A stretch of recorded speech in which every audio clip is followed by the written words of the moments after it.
Hello students, आज हम आपको बीएससी थर्ड ईयर में कल जो हमारा टॉपिक चल रहा था पेय बेवरेजेस में हम चाय या कॉफी पढ़ रहे थे, जिसमें अल्कोहलिक नॉन अल्कोहलिक बेवरेजेस का हम पढ़ रहे थे। कल मैंने आपको उसकी प्रोसेसिंग, कल्टीवेशन, कैसे कृषि होती है। आज है टॉपिक कॉफी।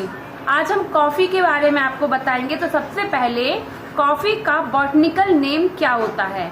कॉफी का बॉटनिकल नेम आप नोट करिए, कॉफिया अरेबिका। कॉफिया अरेबिका इसका बॉटनिकल नेम होता है। फैमिली इसको रूबिएसी फैमिली में रखा गया है। कौन सी फैमिली? रूबिएसी फैमिली के अंतर्गत इसको रखा गया है। ठीक है। कॉफिया अरेबिका जो है ये के पौधे इथोपिया के ट्रॉपिकल वर्षा वाले जंगलों में उगते हैं। कहाँ पाई जाती हैं ये? इथोपिया के ट्रॉपिकल वर्षा के जंगलों में उगते हैं और बहुत प्राचीन काल से ही कॉफी की पत्तियों तथा सूखे हुए बेरी फलों का प्रयोग चवार्णक पदार्थों की भांति होता चला आ रहा है। चवार्णक का मतलब नॉर्मली इनको सूखे बीजों को यहाँ पर खाने के लिए यूज किया जाता था। अरब के निवासियों ने भी 15वीं शताब्दी में बेरीज चवार्णक पदार्थों की भांति इसका उपयोग किया और 1470 में सर्वप्रथम मक्का या मदीना कॉफी हाउस खोला गया। मक्का मदीना में कॉफी हाउस खोला गया और कॉफी का प्रचलन हुआ। पीने से सुस्ती, रास्ते में की थकावट दूर हो जाती है। कॉफी अफ्रीका, यूरोप, लंदन, सीनोम, जावा, सुमात्रा एवं तथा अन्य देशों में सेवन किए जाने वाली होती है। ठीक है। तो इसके 1700 में कॉफी के पौधे भारत में ब्रिटिश द्वारा लाए गए और मक्का जाने वाले एक यात्री ने 1600 से अधिक भारत की कॉफी के पौधों को स्थापित किया। विश्व के 90% जनसंख्या कॉफी इस्तेमाल करती है, जो अरेबियन कॉफी के पौधे कॉफिया अरेबिका से प्राप्त किए गए। ठीक है। इसके पौधे ठंडे व कम आर्द्रता वाले जलवायु में उगते हैं और इंडोनेशिया, अन्य एशियन देशों में भी इसको उगाया जाता है। ठीक है। तो इसकी कुछ जातियां हैं जो मैं आपको बता रही हूँ। 2 जातियां, कॉफिया अरेबिका, दूसरी है जो उगाई जाती है। ठीक है। अरेबियन कॉफी का पौधा सदाबहार झाड़ी नुमा होता है और इसकी फल 1.5 सेमी लंबे होते हैं। कैसे होते हैं? 1.5 सेमी लंबे। कॉफिया अरेबिका की प्ररोह आकारिकी 2 संरचनात्मक लक्षण प्रदर्शित करती हैं। पत्ती की अक्ष में 5 से 6 कलिकाएं उत्पन्न होती हैं इसमें, तथा शाखाओं में द्विरूपी पैटर्न पाया जाता है। द्विरूपी मतलब जब डाई निकलती हैं जब, तो एक स्टेम से 2-2 शाखाओं के रूप में द्विरूपी पैटर्न के रूप में ये निकलती हैं। ठीक है। तो कल्टीवेशन, कृषि का कल्टीवेशन कैसे होता है? कॉफी बीजों से प्राप्त की जाती है। ये मैंने बताया क्योंकि फ्रूट, इससे बीज जो बनते हैं इस बीजों से प्राप्त की जाती है। खेती संसार के सही भागों में श्रीलंका, भारत, जापान, ब्राजील में होती है। ये श्रब्स होते हैं, झाड़ी नुमा होते हैं, 15 से 30 फीट तक ऊंचे भी पाए जाते हैं और इनकी ऊंचाई 3 से 5 फीट से अधिक नहीं बढ़ने दी जाती है। पौधे सूखकर सफेद रंग के पुष्प लगते हैं जिनसे ड्रूप फल बनते हैं। फल कैसे हैं? ड्रूप, बेरी वाला ड्रूप आप लोगों ने सुना, इस प्रकार से ड्रूप फल इससे बनते हैं। फल की बाह्य भित्ति लाल रंग की होती है। कैसा हो जाता है फल की बाह्य भित्ति? लाल रंग की। और मध्य भित्ति गूदेदार होती है, पीले रंग की।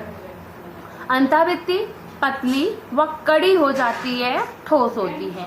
ठीक है। अंतःभित्ति के अंदर बीज होते हैं। अंतःभित्ति के अंदर कौन सा? सीड पाया जाता है फ्रूट में, जो सेम के आकार के चमकीले बीज आवरण वाले होते हैं। ठीक है। किस आकार के? सेम के आकार के चमकीले बीज वाले होते हैं। पके हुए बीज कड़े तथा हरे रंग के होते हैं। कैसे होते हैं? कड़े तथा हरे रंग के होते हैं।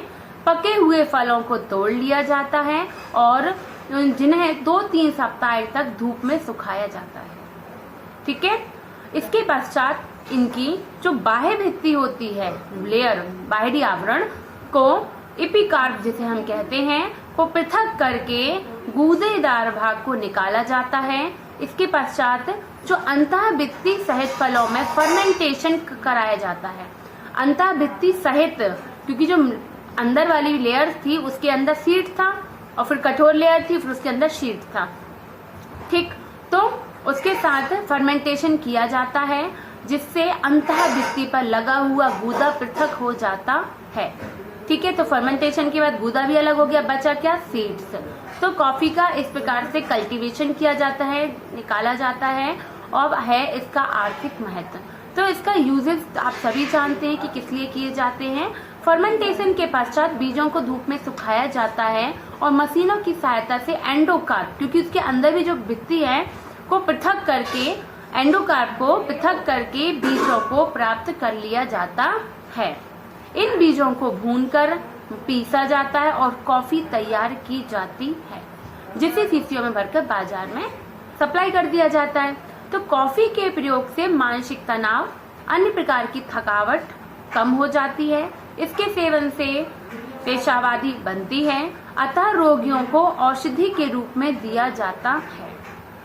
कॉफी पाचन क्रिया तथा आंतों के कार्यों में वृद्धि करती है।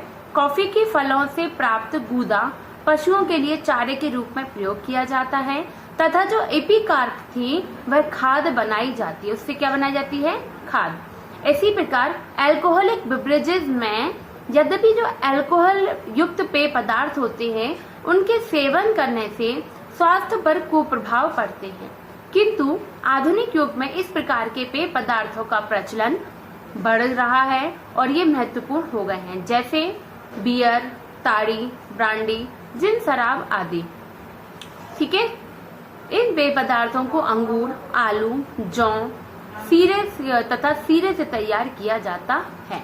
तो इस प्रकार से जो अपना कॉफी के बारे में अपन ने आपको कल्टीवेशन हो क्या है, importance of coffee, economic importance coffee की यहाँ पे बता दी गई है और इनके प्रयोग हो गए हैं, प्रचलन में कैसे यूज किया जाता है। तो आपसे कल्टीवेशन पूछेंगे या फिर आपसे बिवरेजेस में ये क्वेश्चन आता है कि बिवरेजेस के 2 या 3 प्रकार के बिवरेजेस आप बता सकते हैं। नॉन एल्कोहलिक बिवरेजेस में मैंने आपको टी बताया था, टी का बॉटनिकल नेम मैंने आपको कैमेलिया सिनेंसिस बताया था और कॉफी का बॉटनिकल नेम होता है कॉफिया अरेबिका होता है। दोनों के कल्टीवेशन हो गए हैं, तो आपसे जो भी क्वेश्चन पुट अप किया जाए आप इजीली इनको बता सकते हैं।